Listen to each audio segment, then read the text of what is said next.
aqui na Unopar Catuaí com o professor universitário, cronista, jornalista Reinaldo Zanardi. Reinaldo tem o blog Letras Crônicas desde 2008 e nele expressa principalmente sua opinião política. Então, o convidamos para um papo sobre a atual situação política do país. Reinaldo, qual que é o desfecho político que você imagina para o Brasil na situação de hoje? Imprevisível.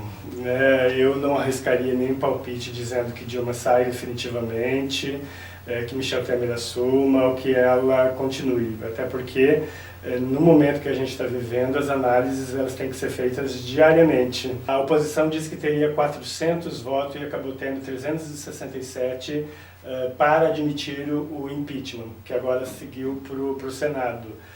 O governo disse que tinha mais ou menos 200 votos, acabou tendo aí 137, mais os ausentes e as abstenções um pouquinho mais. Então, neste momento, não dá para você dizer que o desfecho que vai acontecer é certeiro. E quais as consequências você acha que essa previsibilidade vai proporcionar? Olha, nós já temos algumas consequências bastante prejudiciais para o país, né? A crise econômica está se aprofundando. E ela está se aprofundando não só por conta do governo não conseguir dar respostas, mas pela irresponsabilidade do Congresso Nacional com o trancamento de pauta e as pautas bomba. Isso está claro, isso é reflexo na economia. Sem falar da Lava Jato, que ao punir os executivos, também contribuiu para o agravamento da crise, né? Porque a própria Força Tarefa, vários procuradores são contrários e falam isso abertamente contra os acordos de leniência com as empresas. Uma coisa é você punir os executivos envolvidos em esquema de corrupção, outra coisa é você quebrar as empresas. E você tem uma empatia com as ideologias do PT.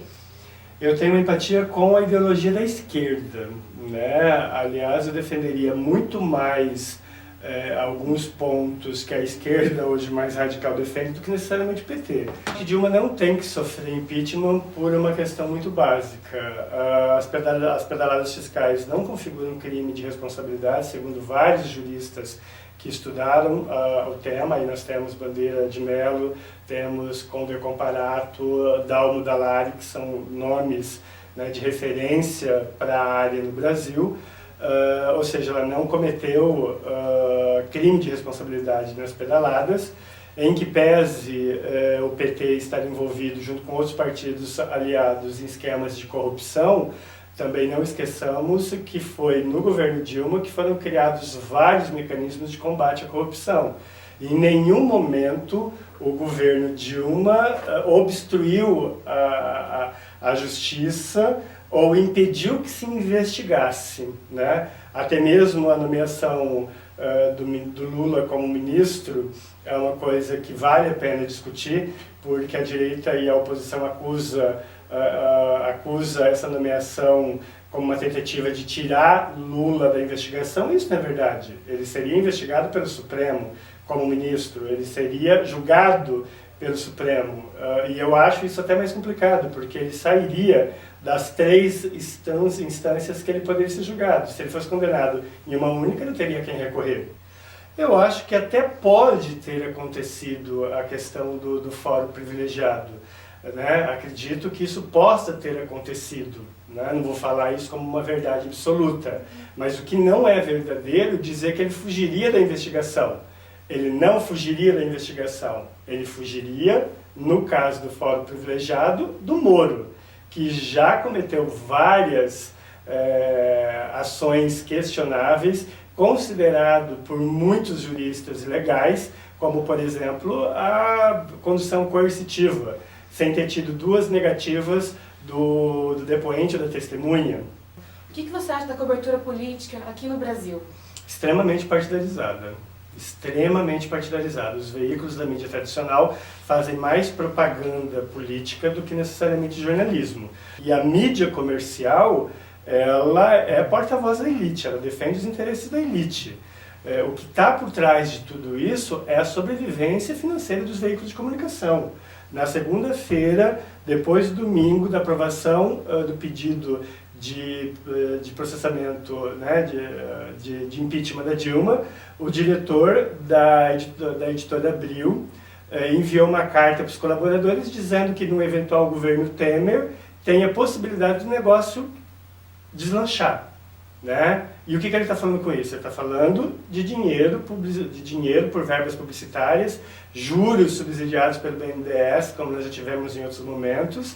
Né? Nós estamos falando da sobrevivência do negócio. Né? A mídia, enquanto pensar somente no negócio, ela não vai ser representante do interesse público, ela vai ser representante dos interesses pessoais, individuais dos donos dos veículos de comunicação. Você acha que aqui em Londrina também acontece isso? É um reflexo da política nacional, né? É um reflexo da política nacional. Se você pega veículos de Londrina que reproduzem o conteúdo de agências nacionais, você vai ter esse mesmo viés sendo processado nos veículos em si. Né? Por quê? Porque os veículos, enquanto negócio, eles se organizam de uma forma muito parecida. Né? Por isso que você tem um tal de pensamento único no veículo de comunicação. Você vê uma notícia no canal X, no canal Y, são muito parecidas. Né? Essas notícias são muito parecidas. Então você não tem muita liberdade nesse sentido. Né? Quem faz o contraponto que existe em outros veículos de comunicação de outros países, né? Quando você tem uma imprensa alinhada à esquerda, uma imprensa alinhada à direita, no Brasil quem faz é a internet. Né?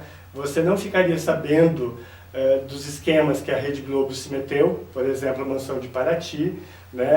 A investigação da compra dos direitos de 2002 da Copa do Mundo, você não ficaria sabendo se não fosse pela internet, porque os veículos de comunicação se protegem nesse sentido enquanto negócio. E tem alguns meios de comunicação que você recomendaria em relação à política? Eu não recomendaria um veículo específico. Eu recomendaria para que, se você quiser ter uma opinião formada de forma mais próxima do honesto, é ler veículos de orientação política de direita e veículos de orientação política de esquerda. Né? Isso existe na Itália, isso existe nos Estados Unidos, isso existe na França, isso existe na Inglaterra. No Brasil, os veículos tradicionais são de direita. Quem faz o contraponto é na internet. Aí você tem os blogueiros, né, os blogs sujos, que fazem um papel de contra-informação bastante interessante. Blogs sujos porque eram blogs críticos à campanha de José Serra em 2010, da presidência da República, e ele chamou esses blogueiros de sujos. E eles se auto-intitulam dessa forma. Né?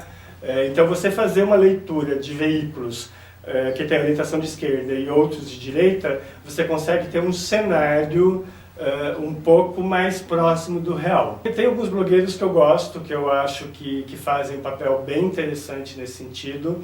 O Tijolaço, com Fernando Brito, o Luiz Carlos Azenha, no Viu Mundo, o Rodrigo Viana, no Escrevinhador, que eu acho que são nomes bastante interessantes. O Diário do Centro do Mundo, com o Paulo Nogueira, né?